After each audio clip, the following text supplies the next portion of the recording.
नमस्कार दोस्तों। क्या आप लोगों के साथ ऐसा होता है कि आप बहुत मेहनत कर रहे हैं और आपको रिज़ल्ट नहीं मिल रहा है?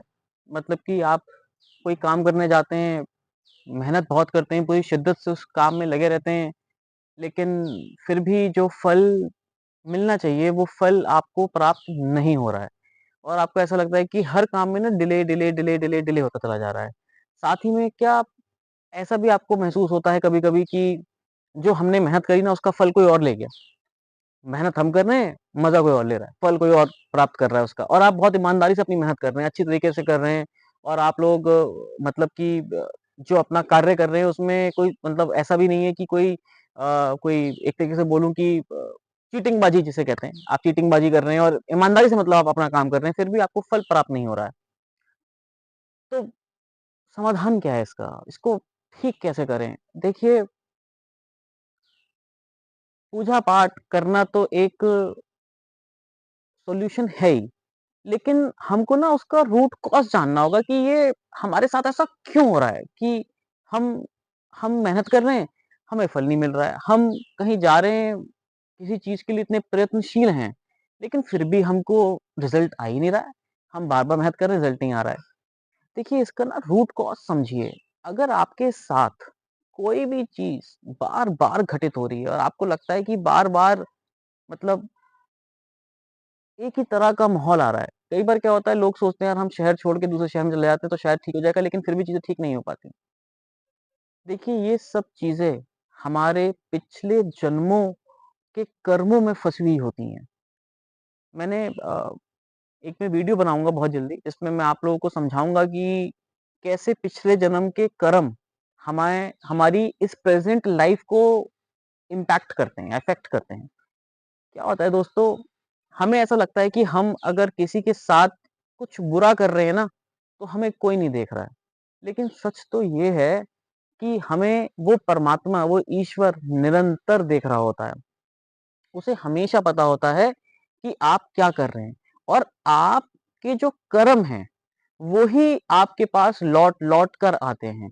इसलिए कई बार हम थोड़ी-सी मेहनत करते हैं, हमें रिज़ल्ट मिल जाता है। कई बार हम बहुत मेहनत करते हैं, तब भी रिज़ल्ट नहीं आता है क्योंकि हमारे पिछले कुछ पुण्य हमारे साथ चल रहे होते हैं, जो बड़ी आसानी से चीज़ें हमें अवेलेबल होती रहती हैं। हम कहीं आप कभी नोटिस कीजिएगा, आप कभी घर से निकलेंगे किसी काम से, आपको हर जगह अपने आप खाना मिल रहा होगा। आप अपने आप आपको कभी कोई पूछ रहा होगा, "ये चाय पी लो, खाना खा लो।" फिर आप कहीं जाएँगे, फिर कोई पूछ रहा होगा, "अरे! खाना खा लो, आप आए हो, इस काम से आए हो, खाना खा के जाना।" क्योंकि कहीं न कहीं आपने भी अपने इस जन्म में या कहूँ तो आपके अपने पूर्व जन्मों में, पूर्व मतलब एक जन्म की बात नहीं कर रहा मैं आपसे, पिछले जन्म की बात नहीं कर रहा हूँ, पूर्व जन्मों की मैं आपसे बात कर रहा हूँ। आपने भी लोगों की कभी न कभी सेवा करी होगी, इसी वजह से आपके पास वो आपका कर्म लौट-लौट कर आता रहता है। तो दोस्तों सबसे पहले ना हमको ये समझना होगा कि अगर हमारे पास बार-बार प्रॉब्लम्स आ रही हैं, तो उसका ट्रेंड क्या है? किस तरीके की प्रॉब्लम्स आ रही हैं? क्या हमें बार-बार धोखा मिलता है? क्या हर बार हम अकेले छूट जाते हैं? क्या हमारे साथ ऐसा होता है कि हम कुछ कोशिश करना चाह रहे हैं और कोई आके ना हमारे काम में बाधा पहुँचा देता है? अक्सर ये चीज़ें ना मेरा अनुभव है, मैंने देखा है कि रिश्तेदारी में बहुत होती है, रिश्तेदारों के साथ ऐसा होता है।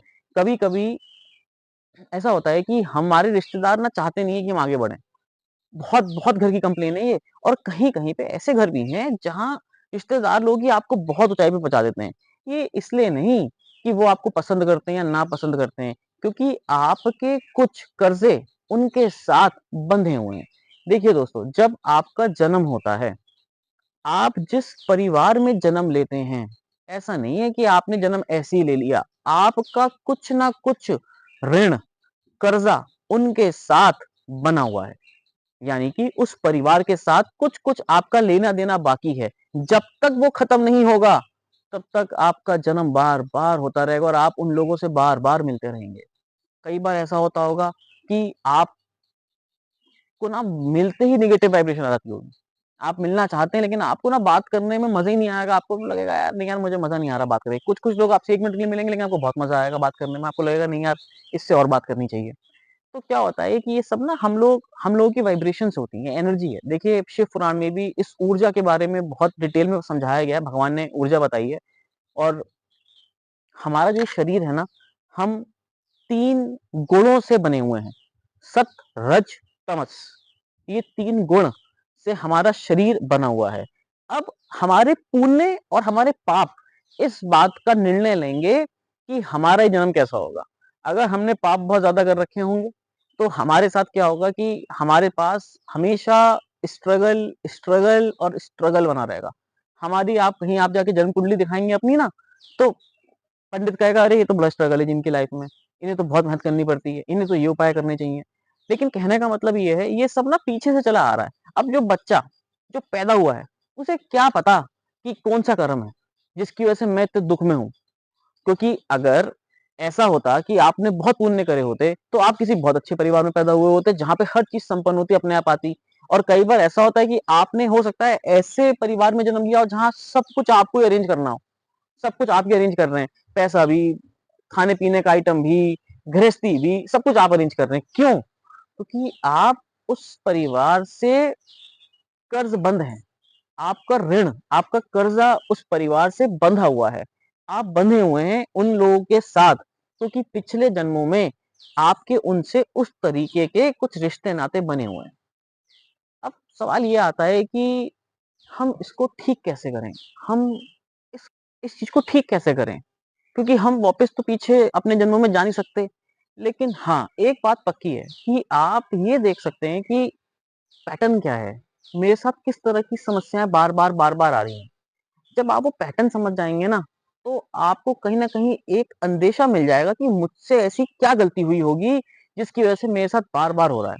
दोस्तों, मैंने ना अपनी पिछली वीडियो में आप लोगों को एक बहुत अच्छी बात बताई थी, पता नहीं लोग देखते नहीं देखते हैं, कि जब आप कोई छोटा-सा किसी के लिए अच्छा करते हैं, जैसे कि आपने कोई जानवर था, रास्ते में उसका एक्सीडेंट हो गया, आपने उसकी जान बचा ली, ऐसा मान लीजिए एक उदाहरण के तौर पे। तो जो पुण्य आपको प्राप्त होता है ना, आपने तो करके आप भूल जाइए उसको। वो पुण्य आगे चल के आपको पक्का वापस आएगा। आपने किसी की मदद करी, किसी मनुष्य के लिए कुछ अच्छा कर दिया, किसी को ज़रूरत थी कपड़ों की, आपने उसे कपड़े दिला दिए। किसी को खाने की ज़रूरत थी, आपने उसे खाना दिला दिया। ये जो पुण्य है ना, छोटे-छोटे से पुण्य हैं, ये पुण्य आगे चलकर इतना बड़ा बनकर आपको फल देते हैं। उसी तरीके से जब आपसे कोई गलती हो जाए, आप आप मान लीजिए आपने किसी का दिल दुखा दिया, आप ना माफ़ी माँग लीजिए उस मनुष्य से, अपने आप को छोटा कर लीजिए, पर किसी की हाय मत लीजिए, क्योंकि जो हाय होती है ना, ये बहुत जन्मों तक पीछा करती है। मैं आपको बता नहीं सकता कि इस कदर ये आपका पीछा करती रहती है और आप जन्म-जन्मांतर तक फँसे रहेंगे इस सृष्टि में। कभी मनुष्य के रूप में, कभी पेड़-पौधों के रूप में, कभी जानवर के रूप में, आप फँसे रहेंगे। मैं आपको ये समझाना चाह रहा हूँ कि आप लोगों से अगर कोई गलती हो गई है, ऐसा मान लीजिए कोई गलती आप इंसान है हो जाती है, उसको बढ़ने मत दीजिए। उसकी तुरंत भगवान से माफ़ी माँगिए। अगर वो मनुष्य जीवित हैं, ऐसा मान लीजिए कि कोई मनुष्य जीवित है, तो आप उस मनुष्य से माफ़ी माँगिए। अब ऐसा मान लेते हैं कि आपसे कोई गलती हो गई, वो मनुष्य अब जीवित नहीं है, तो आप उसकी मृत आत्मा से माफ़ी माँगिए। जब आप रोज़ माफ़ी माँगेंगे, तो आपको माफ़ी मिलेगी, मेरा विश्वास कीजिए। आप लोग कुछ मत कीजिए, बहुत आसान उपाय बताता हूँ आपको मैं। आप सुबह उठ के, नहा धो के, आप कहीं पे भी बैठ जाइए एकांत में, मंदिर में बैठ जाइए अपने घर के, या घर के पास कोई मंदिर है वहाँ चले जाइए, या आप खुद घर में कर सकते हैं एकांत में। आप सिर्फ़ मंत्रों का जाप करा करिए, जैसे कि ओम नमः शिवाय अगर आपको पता है तो, या फिर ओम नमो भगवते वासुदेवाय, या फिर आपको अगर कोई दूसरा ऐसा कोई मंत्र आता है, जैसे कि जो हमारा गायत्री मंत्र होता है, आपको वो आता है, वो मंत्र है।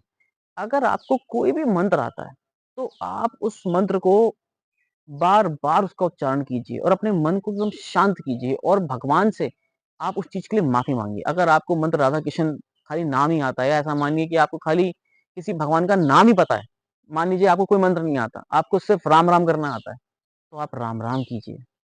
लेकिन आप भगवान से माफ़ी माँग कर अपने उन पुण्यों को बढ़ाइए। आप अपने पुण्य घटने मत दीजिए, भगवान से माफ़ी माँगिए, गलतियों के लिए माफ़ी माँगिए। पिछले जन्म में अगर आपसे कोई गलती हुई तो उसके लिए माफ़ी माँगिए। किसी का आपने दिल दुखा दिया है, उसके लिए आप माफ़ी माँगिए। आजकल क्या है, आजकल बड़ा मैनिफेस्टेशन चल रहा है कि मैनिफेस्ट करना चाहिए, ऐसे नाम लेना चाहिए, गॉड को थैंक यू कहना चाहिए। देखिए हमारे शास्त्रों में ना ये हज़ारों साल पहले, लाखों साल पहले ही सब ऋषि मुनियों ने बता दिया है। अगर आप भगवान को अपने आप को समर्पित कर देते हैं, तो भगवान भी आपके बारे में उसी तरीके से सोचते हैं। भगवान भी सोचते हैं कि नहीं, ये मुझसे माफ़ी माँग रहा है, अब मुझे भी इसे कुछ देना पड़ेगा। तो आप अपनी गलतियों के लिए भगवान से माफ़ी माँगिए, उन लोगों से माफ़ी माँगिए और दिल में ना गुस्सा मत रखिए। अगर आप अपने दिल में जलन, गुस्सा, चापलूसी ये 3 चीज़ें रखेंगे, आप बार-बार जन्मों में फँसते रहेंगे, फँसते रहेंगे और फँसते रहेंगे। मेरे पास ऐसे लाखों उदाहरण हैं, जिसको मैं आपको इस वीडियो में समझा नहीं सकता। मैं इतने हज़ारों लोगों से मिला हूँ कि वो पैदा कहीं हुए हैं, कहीं और किसी ने गोद ले लिया और गोद लेने के बाद वो लोग पूछ भी नहीं रहे हैं, जिस बच्चे को गोद लिया है, अब कोई तीसरा ही परिवार आके उन बच्चों की शादी करा रहा है। या फिर बचपन में ही माता-पिता का देहांत हो गया, पैदा होते ही। बच्चा पैदा हुआ है, 2-3 साल का हुआ है, माता-पिता गुज़र गए। या फिर जैसे ही थोड़े से बड़े हुए, तो माता-पिता बच्चा बड़ा हुआ, तो बच्चा गुज़र गया, एक्सीडेंट हो गया, मौत हो गई उसकी बेचारे की। अब माँ-बाप बड़े परेशान हैं। ये सब लेखा-जोखा ऊपर से होकर आता है। मैं आपसे ये कहना चाह रहा हूँ कि अगर आप अपने पुण्यों पे केंद्रित रहेंगे, अगर आप गंगा में वाक़ई ये मान के स्नान करेंगे कि हाँ, प्रभु आप मुझे देख रहे हैं, आप मेरे पुण्यों को बढ़ा रहे हैं और पापों को क्षीण कर रहे हैं, तो आपका विश्वास आपके पापों को भस्म करेगा। आप करके देखिए मेरे इन उपायों को। आप अपने पुण्यों को बढ़ाने के लिए जो प्रयास कर सकते हैं, आप वो प्रयास करके देखिए, फिर आपको बहुत आनंद प्राप्त होगा। और गलती की माफ़ी माँगिए। जाने-अनजाने हो गई होगी कोई गलती, कुछ भी गलती हो गई। शास्त्रों में ना महापातक के भी उपाय हैं कि बड़े से बड़े महापाप जिन्हें बताया गया 5 तरह के महापाप होते हैं, तो वो महापाप भी अगर आपसे हो गए हैं, तो उसके भी निवारण हैं। आप बच सकते हैं जब, लेकिन ये तभी तक होगा जब तक आप मनुष्य रूप में हैं। क्योंकि अगर आपकी मृत्यु हो गई, फिर आपको दूसरा चांस नहीं मिलेगा। फिर पता है क्या होगा? आप जन्म लेंगे और आप सिर्फ़ दुःख में रहेंगे, मेरे साथ ऐसा क्यों हो रहा है? भगवान तू निर्दयी है, भगवान तूने मेरे साथ ऐसा कर दिया, भगवान तूने मेरे साथ वैसा कर दिया। बस आप यही बोलते-बोलते फिर आप मृत्यु को प्राप्त हो जाएँगे, पर आपको समझ में नहीं आएगा कि मेरे ऊपर दुःख बार-बार क्यों आ रहे हैं? आखिर क्या हुआ है मेरे से? मैं इसीलिए आप लोगों को समझाने की कोशिश कर रहा हूँ कि अगर आप अपने दुखों से बाहर निकलना चाहते हैं, तो ये जो प्रेज़ेंट चल रहा है, यही आपका फ्यूचर है। आप इसको जितना अच्छा कर लेंगे, आप भविष्य में, मैं उस भविष्य की बात नहीं कर रहा हूँ जो आज से 5 साल बाद है, मैं उस भविष्य की बात कर रहा हूँ जो आने वाले अगले जन्मों में आपको शायद लेना पड़ जाए। आप उनको अच्छा कर सकते हैं। आप करके देखिए, आप अच्छे-अच्छे उपाय कीजिए, नीम का पेड़ लगाइए, पीपल का पेड़ लगाइए, तुलसी का वृक्ष लगाइए, आँवले का वृक्ष लगाइए। ये सब वो पुण्य हैं, जिनसे हमें बहुत पुण्य प्राप्त होता है। भगवान हमारे पापों को एकदम खत्म कर देते हैं। ये बहुत छोटे-छोटे उपाय हैं जो लोगों को मालूम नहीं है और जिन्हें मालूम है, वो बहुत पैसे लेते हैं बताने के। तो दोस्तों, ये तो सिर्फ़ भगवत वाणी है, भगवान की ये वाणी समझिए। हमारे शास्त्रों में, भागवत पुराण में, शिव पुराण में, पद्म पुराण में सब बातें लिखी हुई हैं जो मैंने सब पढ़ रखा है। तो आप ये करके देखिए और फिर देखिएगा आप लोग कैसे पुण्य एकत्रित करके अपनी प्रॉब्लम्स पे जीत जाएँगे। आप करके देखिए। ख़ैर इस वीडियो में इतना ही। बहुत-बहुत धन्यवाद।